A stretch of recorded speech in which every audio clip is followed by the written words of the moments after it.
আকাশবাণী কলকাতা। স্থানীয় সংবাদ পড়ছে প্রিয়া বিশ্বকর্মা। প্রথমে বিশেষ বিশেষ খবর। খনিমন্ত্রী জি কিষাণ রেড্ডি আজ কলকাতায় এক দেশ এক ভোট নীতির পক্ষে জোরালো সওয়াল করে বলেছেন, শক্তিশালী সরকার গঠনের পাশাপাশি দেশের অর্থনীতিকে মজবুত করতে এই নীতি চালু হওয়া উচিত।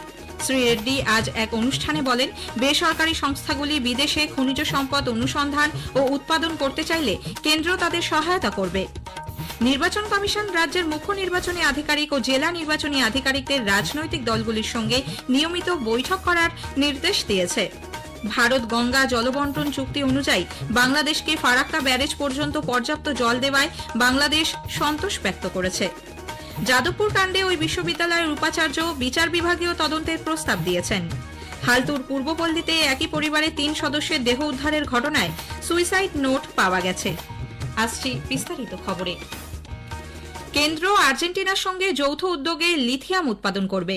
আজ কলকাতায় ভূতাত্ত্বিক সর্বেক্ষণ জিওলজিক্যাল সার্ভে অফ ইন্ডিয়ার 175তম প্রতিষ্ঠা দিবস উপলক্ষে আয়োজিত এক অনুষ্ঠানে খনিমন্ত্রী জি কিষাণ রেড্ডি বলেন, সংস্থা আর্জেন্টিনায় লিথিয়াম অনুসন্ধানের কাজ করেছে। শীঘ্রই সেখানে উৎপাদনের কাজ শুরু হবে। বেসরকারি সংস্থাগুলি বিদেশের খনিজ সম্পদ অনুসন্ধান ও উৎপাদনের কাজ করতে চাইলে কেন্দ্র তাদের সহায়তা করবে বলে মন্ত্রী উল্লেখ করেন। ক্রিটিক্যাল মিনারেল মিশন চালু হলে জিওলজিক্যাল সার্ভে অফ ইন্ডিয়ার গুরুত্বপূর্ণ ভূমিকা থাকবে বলে মন্ত্রী জানান। গত 10 বছরে দেশের খনিজ উৎপাদনের পরিমাণ 2.3 গুণ বৃদ্ধি পেয়েছে বলে শ্রী রেড্ডি উল্লেখ করেন। অনুষ্ঠানে সংস্থার মহানির্দেশক অসিত সাহা সহ বিশিষ্ট ব্যক্তিরা উপস্থিত ছিলেন। শ্রী রেড্ডি আজ কলকাতায় বণিক সভা ভারত চেম্বার অফ কমার্সের 124তম বার্ষিক সাধারণ সভাতেও যোগ দেন। এক দেশ এক ভোট নীতির পক্ষে জোরালো সওয়াল করে তিনি বলেন, শক্তিশালী সরকার গঠনের পাশাপাশি দেশের অর্থনীতিকে মজবুত করতে এই নীতি চালু হওয়া উচিত। जितने भी माइनर्स है, जितने भी पैसे है देश के विकास के लिए, अगर वो ही अपन इन्वेस्ट किए तो माइनर्स देश के लिए लाभ होगा। इसलिए मैं सभी लोगों से प्रार्थना करता हूँ, ऑर्डिनरी व्यक्ति से लेके एक गांव में रहने वाले एक हमारे भाई बहनों से लेकर देश का प्रधानमंत्री तक इस इलेक्शन में समय देना पड़ रहा है। इसलिए सभी लोगों से प्रार्थना करता हूँ, ये राजनीतिक दृष्टिकोण से मत देखिए। सभी लोगों का होता है, एक पार्टी को लाभ होता है, एक दूसरा पार्टी को नष्ट होता है, ऐसा नहीं है। सभी लोगों को लाभ ना दृष्टिकोण से ना देखते हुए देश के दृष्टिकोण से देखना चाहिए। নির্বাচন কমিশন দেশের সব রাজ্যের মুখ্য নির্বাচনী আধিকারিক ও জেলা নির্বাচনী আধিকারিকদের রাজনৈতিক দলগুলির সঙ্গে নিয়মিত বৈঠক করার নির্দেশ দিয়েছে। নতুন মুখ্য নির্বাচনী কমিশনার জ্ঞানেশ কুমার দায়িত্বভার গ্রহণের পরই আজ প্রথম দেশের সব রাজ্যের মুখ্য নির্বাচনী আধিকারিক সহ সংশ্লিষ্ট আধিকারিকদের সঙ্গে বৈঠক করেন। কমিশনের বিধিবদ্ধ নিয়ম কানুনের মধ্যে থেকেই রাজনৈতিক দলগুলির তোলা অভিযোগগুলি যাতে সমাধান করা হয় সেজন্য মুখ্য নির্বাচন কমিশনার নির্দেশ দিয়েছেন। আগামী 31শে মার্চের মধ্যে আজকের বৈঠকে গৃহীত পদক্ষেপগুলি সম্পর্কে সংশ্লিষ্ট সহকারী নির্বাচন কমিশনারকে রিপোর্ট দিতেও বলা হয়েছে। দেশের নির্বাচন পরিচালনায় আইনের মধ্যে থাকা বিভিন্ন ইস্যুর সমাধান নিয়ে আজ আলোচনা হয়। মুখ্য নির্বাচন কমিশনার বৈঠকে উপস্থিত সবাইকে স্বচ্ছতার সঙ্গে কাজ করার পরামর্শ দেন। 2 দিন ব্যাপী চলা এই বৈঠকে 2 নির্বাচন কমিশনার ডক্টর সুখবীর সিং সান্ধু ও ডক্টর বিবেক যোশী, সব রাজ্যের মুখ্য নির্বাচনী আধিকারিক এবং জেলা নির্বাচনী আধিকারিকরাও উপস্থিত ছিলেন। বাংলাদেশ যৌথ নদী কমিশনের একটি দল আজ ফারাক্কা ব্যারেজ ও সংশ্লিষ্ট ক্যানেলের জলস্তর খতিয়ে দেখে। ভারত গঙ্গা জলবন্টন চুক্তি অনুযায়ী বাংলাদেশকে ফারাক্কা ব্যারেজ থেকে পর্যাপ্ত জল দিচ্ছে বলে বাংলাদেশের প্রতিনিধি দলটি জানিয়েছে। আমাদের জেলা সংবাদদাতার একটি প্রতিবেদন। ফারাক্কা ব্যারেজ ও ব্যারেজ সন্নিহিত গঙ্গা নদীর অববাহিকা এবং ফিডার ক্যানেলের জলস্তর পরিমাপ ও পরিদর্শনের পর সন্তোষ প্রকাশ করেছেন ভারত বাংলাদেশ যৌথ নদী কমিশনের বাংলাদেশি প্রকৌশলী দলের প্রধান মোহাম্মদ আবুল হোসেন। উল্লেখ্য 1996 সালের 12 ডিসেম্বর 2 দেশের মধ্যে 30 বছরের জন্য গঙ্গা জলবন্টন চুক্তি স্বাক্ষরিত হয়। 2026 সালে চুক্তির মেয়াদ শেষ হবে। সেই অনুযায়ী আজ মুর্শিদাবাদের ফারাক্কায় গঙ্গা নদীতে ও ব্যারেজে ভারত বাংলাদেশ যৌথ নদী কমিশনের প্রকৌশলী দলের পরিদর্শন শুরু হয়। তারা খতিয়ে দেখেন গঙ্গার জলস্তর ও জলের বিভিন্ন সময়ে নেওয়া রেকর্ড পরিসংখ্যানও। এরপর বিকেলে জলবন্টনের প্রতিবন্ধকতা নিয়ে প্রাথমিক আলোচনাও করেন উভয় দেশের প্রতিনিধিরা। তাতেও আশানুরূপ ফল মিলেছে বলে বাংলাদেশি প্রতিনিধিদের অভিব্যক্তি ব্যক্ত করছে। মুর্শিদাবাদ থেকে মামুন ফারুক, আকাশবাণী সংবাদ। জলপাইগুড়ি চা নিলাম কেন্দ্রটিকে চাঙা করতে সংশ্লিষ্ট কমিটি বিশেষ ছাড়ের ব্যবস্থা করেছে। দীর্ঘ 11 বছর বন্ধ থাকার পর আগামী 31শে মার্চ থেকে এই কেন্দ্রে চা নিলাম প্রক্রিয়া শুরু হবে। চা নিলাম কমিটি স্থির করেছে নিলাম পর্ব শুরু হওয়ার 7 দিনের মধ্যে চা কেনা হলে 2% এবং 14 দিনের মধ্যে ক্রয় করা হলে 1% ছাড় দেওয়া হবে। 56তম সিআইএসএফ ডে উপলক্ষে উপকূলবর্তী এলাকার বাসিন্দাদের সঙ্গে সম্পর্ক মজবুত করতে বিশেষ cycle rally great Indian coastal সাইক্লোথনের আয়োজন করেছে সিআইএসএফ। আজ সকালে কলকাতা বিমানবন্দরে সিআইএসএফ এর কার্যালয়ে এক সাংবাদিক বৈঠকে বাহিনীর উত্তর পূর্বাঞ্চল 2 এর আইজি ডক্টর শিখর সাহাই বলেন, আগামী 7ই মার্চ পশ্চিমবঙ্গের দক্ষিণ 24 পরগনার বকখালি এবং গুজরাটের লখপত থেকে সাইকেল র্যালি শুরু হয়ে 1 এপ্রিল কন্যাকুমারীর স্বামী বিবেকানন্দ মেমোরিয়ালে গিয়ে শেষ হবে। আকাশবাণী কলকাতার সংবাদ বিভাগে ক্যাজুয়াল ভিত্তিক নিয়োগ পরীক্ষার চূড়ান্ত ফলাফল প্রকাশিত। আকাশবাণীর সোশ্যাল মিডিয়াতে তা পাওয়া যাচ্ছে।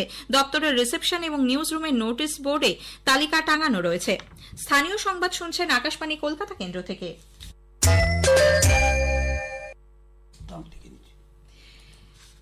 আমাদের সংবাদ শোনা যাচ্ছে ইউটিউব চ্যানেল আকাশবাণী সংবাদ বাংলা, ফেসবুক ও ইনস্টাগ্রাম আকাশবাণী সংবাদ কলকাতা এবং এক্স হ্যান্ডেল AIR নিউজ কলকাতাতে। যাদবপুর বিশ্ববিদ্যালয়ের উপাচার্য ভাস্কর গুপ্ত গত শনিবারের ঘটনা নিয়ে বিচার বিভাগীয় তদন্তের প্রস্তাব দিয়েছেন।